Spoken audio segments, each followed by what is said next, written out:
Here this afternoon at the Grosvenor Hotel in dear old London, Victoria Station, with a good old friend of mine, Matt Jeffery.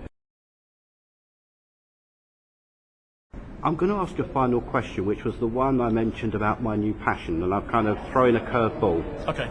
I mentioned to you I've got heavily involved in the whole disabled, or as I prefer to call them, dislabeled workforce. 4.6 million people, have a disability. In looking at hundreds of company career sites, I couldn't find many that had either a microsite for a disabled job seeker or even a specific page. Now, I'm not asking you to comment on your own, so that would be unfair. Broadly, what's your take on what I'm getting very passionate about? And feel free to shoot me down, my friend. Yeah, no, I think it's a good area to be passionate about. And the interesting thing, I think, is that a lot of job sites are still focused, as we've talked earlier, on just ticking those boxes and not thinking about the wider picture, about talent and the skills that are out there.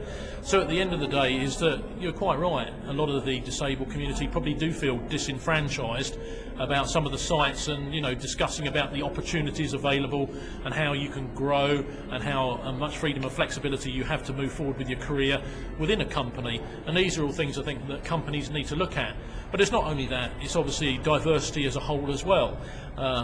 What is diversity? That's a whole range of different community groups and how they can grow and expand within a company. I would say that sometimes graduates probably don't feel that they get the best response from some of the different company websites out there. So what a company needs to do is just break it down and think we are communicating where is the best talent. So it could be disabled, it could be diverse, it could be a graduate. All of these people could add value to the bottom line and bringing a lot more money and value to your company, depending on what you're looking for them to do, is how you then message out and create obviously that community of people that want to make a difference. So again, you're completely right to get this as a very passionate issue. I asked it of every one of my interviewees, but you can always send me it afterwards. Okay. Your top 5 albums of all time. Wow. Okay, so albums-wise, Prince would have to be in there with Purple Rain. Jimi Hendrix would have to be in there with Are You Experienced or something like that. Love that.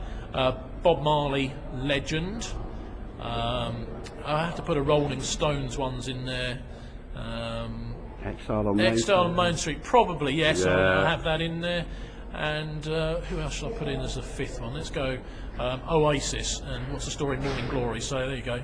Blimey, Top 5. I think every one of mine is in my collection. And what's fascinating is, after I think about 7 interviews already, there is a very definite musical DNA coming out of this.